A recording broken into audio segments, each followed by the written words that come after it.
Hi, this is Joe again with another review.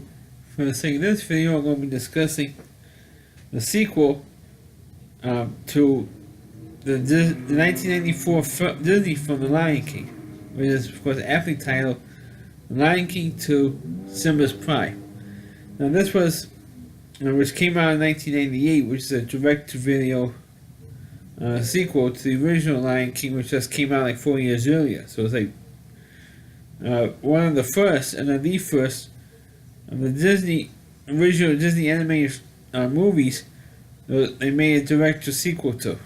And I think it was one of the first film they made a sequel, direct video sequel to. And they made a whole bunch of them during the late 90s and early 2000s.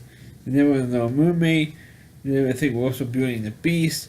They did one for Peter Pan. Well, I think Peter Pan was called Return of Neverland. I think that came out as a, motion picture. It came out as a mass release, not direct to video. It came out in the movie theaters, but just about all the other ones came out on straight to DVD. They also did one with Land. They did straight with the Land. They did with Mermaid, like I mentioned earlier. I think they're supposed to have a Dumbo 2, but I don't know what happened to that one. But they did one with Lady and the Tramp. They did with Cinderella, which some of them are, and they did with Bambi, which I previously reviewed. But for this video, we'll be discussing the sequel for The Lion King. Of course, The Lion King was the biggest money-making animated film for Disney of all time, right? At least I think it was. It was one of the huge, and also was one of the most controversial, because of all the psychological stuff that was going on. All words for you, your father will still be alive, type of stuff. And you see the word sex in the cloud in The Lion King. But I think the subsequent DVD releases, at least the most recent DVD release, that was taken out. At least the word sex was usually taken out. Same thing with The Little Mermaid, with the original one with the priest having a boner. They took that out as well. Anyway, for The Lion King 2, it picks up right the original film left off, which I know they did with Pocahontas. Also, they did for Pocahontas and The Little Mermaid. It picked up where the original one left off, and that's what they did with The Lion King 2. Of course, I think you remember the original ending of The Lion King where they had two kids. Simba and Nala had two kids. This one they only had focus on one, which was a daughter. And I should also mention all the voice actors from the original movie, with the exception of Jeremy Irons, because Scar was killed off at the end of the original Lion King movie. Spoiler. But all the other voice actors came back for this one. Of course, so Matthew Broderick as Simba. You had Moira Kelly, from the Cutting Edge movie back in 1992, was the voice of Nala. You had Ernie Sabella as Pumbaa, the Warthog, and you had Nathan Lane as the meerkat, Timon. You also had brought in even James Earl Jones comes back as the spirit of Mufasa. But the only people who are missing, of course, were the hyenas. The hyenas are not seen in this movie at all, compared to the original film. And of course, this one, like I said, picks up where the original left off, where Simba is training his daughter to probably be the next, queen of the Pride Lands, of Pride Rock, the area of Africa where they're at. And meanwhile, while this is going on, there was another pride of lions, mostly lionesses. And one of them used to be the girlfriend of Scar, who, of course, who Simba and the hyenas killed off in the original film. And she wanted to exact revenge on Simba. So as she do, she gets her son, to go after Simba, and train him to go after Simba. And his son, it was implied that the son was that this lioness, her son, or supposed to say Scar's former girlfriend, had a son. And it was implied that the son was supposed to have been Scar's son. And so you think, oh, it's Scar's son. To exact revenge of Scar being killed. To me, that would make sense. But they decided not to be too freaky, because they wanted a love interest between Simba's daughter and Scar's, quote unquote son.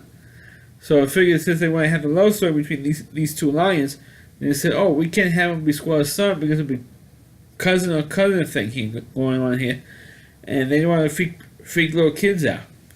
So what they did was they said, oh, Scar chose this lion cub to be his heir, because Scar never had any kids. In the original movie, he never had any kids, Scar. So it was implied that it was supposed to be Scar's son, in Lion King 2, but it wasn't his biological son. In short, it was a lion cub that he picked because he kind of like adopted this lion cub from his girlfriend. That's pretty much what this lion was.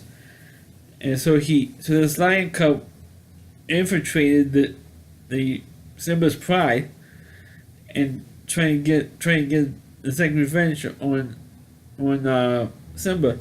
And then when this lion found out what his mother was manipulating him to get his revenge on Simba, and he says he says to his mother, "Screw you, I'm not helping you out, because they turned me in, having to fall in love with Simba's daughter.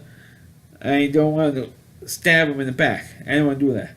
And so the mother hit her son and caused a scar just like on his face, just like the scar on Scar. The Jeremy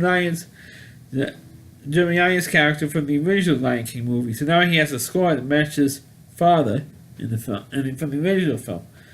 So now this evil lioness gets her other son, who is a loser but was willing to do what it takes to get revenge on Simba, attacks Simba, and Simba gets his fought back and killed this lioness's other son. It was in the film. And of course, all this stuff was going on. They found out that this particular pride, a group of lionesses are going to attack Pride Rock. So Simba gets all the other lionesses together and says, "Hey, we're going to be attacked." Meanwhile, you don't see any other lions, so it's the lionesses, to attack these lions, and they had a real big fight. It's kind of almost like a civil war going on, and they had a real big fight going on, and then the mother does get killed. The evil lioness gets killed, and those who are left over, they stop. No, correct. I had to correct that. The evil lioness who wanted to attack Simba decided not to get talked out of it.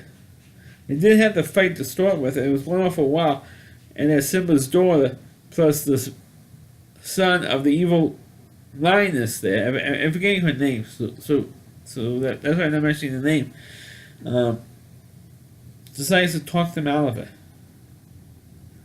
And trying to tell us things. Look, we're all lions. We're all together. We have one big pride, and to unify all these lions to prove Pride Rock, because they all left because they all got kicked out because they all were following Scar.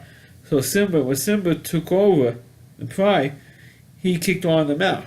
So this is part of the backstory why these lionesses wanted to seek their revenge on Simba. But then they said, hey, they were in the wrong. So look, let's make up, kiss and make up, and that's what happened. And of course, Simba's daughter married, Scar's heir, and that's how, Lion King 2 ended. I didn't think it was, too bad compared to the other Disney sequels, direct-to-video sequels. But I think it could have been better. It would have been more interesting if the other lion was actually Score's son and not his adoptive heir or chosen heir or whatever.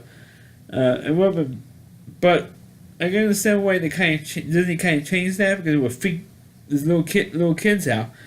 They said, "Ew, the cousin are doing it," type of thing, and I guess I gotta see that.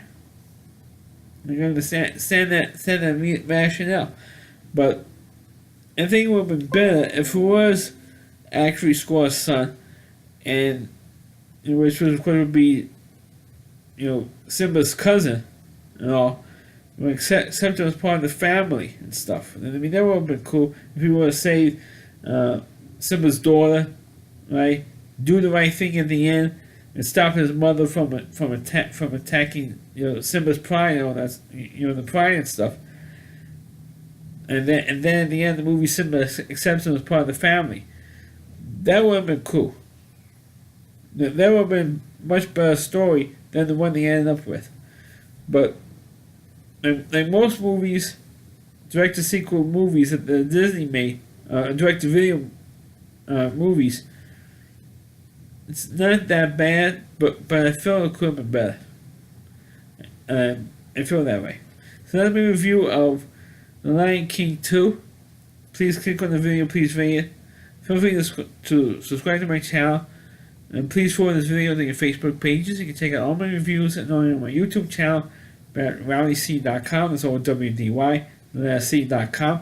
There's a whole page in Rowdy Reviewer, Chris Lee Moore. And please check out all of his videos on this website. Thanks for watching, and catch you next time.